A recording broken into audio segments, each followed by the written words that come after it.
Il y a un endroit sur la carte du monde, 33 km de large. Et en ce moment, ces 33 km peuvent arrêter l'économie mondiale. Ce détroit, c'est Ormuz. Et ce qui s'y passe aujourd'hui va directement toucher ta vie, ton carburant, tes prix alimentaires et l'avenir économique de tout un continent. Personne n'en parle sous cet angle. Alors aujourd'hui, on va le faire.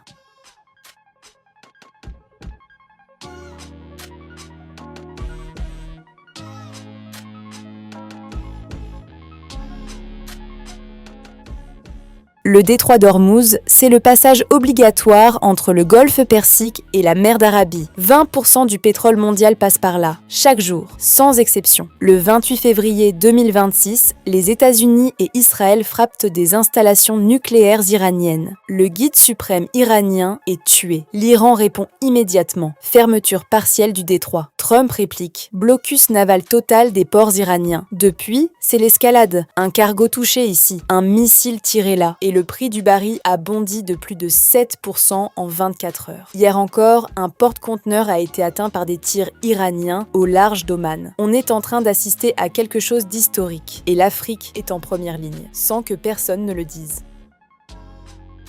Voici ce que personne ne dit. L'Afrique importe massivement ses produits pétroliers et ses engrais via les routes maritimes du Golfe. Si le détroit reste bloqué encore 30 jours, voilà exactement ce qui se passe.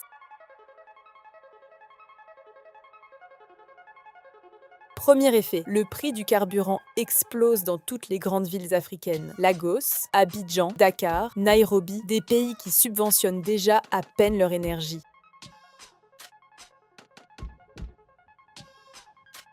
Deuxième effet, les engrais deviennent inaccessibles. Le golfe Persique fournit 40% des engrais azotés consommés en Afrique. Moins d'engrais, moins de récoltes, crise alimentaire dans 6 mois. Troisième effet, l'inflation s'accélère partout. Les coûts de transport explosent. Les commerçants répercutent. Les populations payent. Et tout ça à cause de 33 km d'eau. Mais voici la vraie question, celle que personne ne pose. Pourquoi l'Afrique n'a-t-elle aucune voix dans ce conflit qui la touche directement? L'Union africaine est silencieuse. Nos dirigeants regardent. Et pendant ce temps, Trump déclare que l'Iran s'effondre financièrement. 500 millions de dollars de pertes par jour. Mais à quel coût pour le reste du monde? La Chine, elle, joue sa propre partie. Elle achète du pétrole iranien à prix bradé malgré les sanctions. Elle renforce ses routes commerciales alternatives. Elle observe l'Occident s'épuiser dans ce conflit, pendant qu'elle sécurise tranquillement ses accès aux ressources africaines. Le monde se redessine, et l'Afrique doit décider si elle choisit un camp, ou si elle choisit elle-même. Voici les 3 scénarios possibles dans les 30 prochains jours. Scénario numéro 1. L'accord, l'Iran accepte les conditions de Trump. Il rouvre le détroit, les prix reculent, l'Afrique respire, probabilité faible, mais possible. Scénario numéro 2. L'enlisement. Le cessez-le-feu tient, mais les négociations échouent. Le blocus dure, les prix restent hauts. L'économie mondiale ralentit progressivement. C'est le scénario le plus probable aujourd'hui. Scénario numéro 3. L'escalade.